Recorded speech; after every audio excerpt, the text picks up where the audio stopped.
people that know things that you don't know. And if you have that brain trust and these people recommending things to you of what you can do and what you ought to do and what you should do, that information can be invaluable. It's like having a board of directors that, at a very, very minimal cost. And Roseanne is a talented businesswoman. She's been there, she's done business person, sorry. That's a woman. Hear me roar. Yeah. But she is very, very talented in what she does, and if that's something that would be beneficial to you, I would highly recommend it, because I've seen a lot of businesses that try to do things on their own, and without that guidance and direction from somebody else who's been there, done that, your business would be a lot more successful if you use that. So there's one, principle. You don't know what you don't know. Yep. That's right. Until you know it. yeah. You do know that you don't know that. You don't know what you don't know. Okay, my name is Mark Hall. I am a real estate investor. My partner and myself, my background is operations and public accounting and the numbers side of things. My partner is a real estate investor. He's been in business for about 35 years, and we work primarily in commercial and residential real estate. On the residential side, we buy homes from people that can't sell, and we sell homes to people that can't buy. Let me explain that a little bit. In today's market, when you're selling a home, let's say you've got a $300,000 home that you've got listed on the market today. That home right now in the state of Utah, there's a 90% difference between what the home is listed for and what the home normally sells for. In the last couple of months, that number's gone up a little bit, and it goes up and down somewhat month to month. But on average, over the last several years, that number has been 90%. So if you list your home at $300,000, in all likelihood, you're going to sell it for somewhere around $270,000.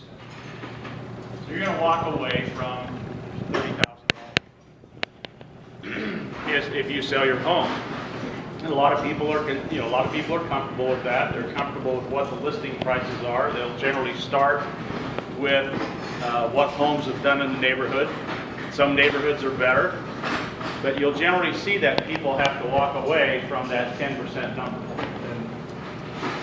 And sometimes it's a little more, sometimes it's a little less. What we try to do is we try to make it so people don't have to walk away from that number. We generally offer someone full price for their house if they're willing to leave their financing and equity in place for a couple of years. And then what we do is we find a resident who can be in the home, take care of all the payments, take care of all the obligations, take care of the repairs and maintenance. And we work with someone on the resident side who has trouble buying. If you're trying to buy a house in today's market, again, you're trying to buy a $300,000 house, you've got to come up with the bank, you got to come up with 20% down. You got to come up with $60,000 down to be able to buy this house. Sometimes plus closing costs. Sometimes you pay realtor commission. But you got to come up with $60,000 down to buy that house. When we're working with a resident, we generally try to put them in that home for 3 to 5% down plus a couple of payments. If they're in that home with the right to have full ownership rights, and they get the tax benefits associated with it. So it doesn't work in every situation for us because sometimes people can't leave their financing and equity in place. But if they can obviously make more money. Case in point, I have my nephew that bought a home a couple years ago for $160,000 and put $10,000 into it. So he's into it $170,000. He wanted to sell it for $225,000. But he wasn't getting any offers at $225,000. He actually ended up selling it for $205,000, so he walked away from $20,000 there that he didn't have to really walk away from.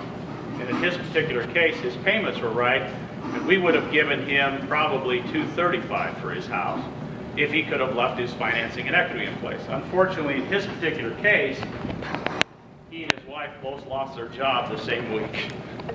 And so they had to sell the house and they had to get out, and what they were gonna do was go back to school, so it didn't necessarily work for them.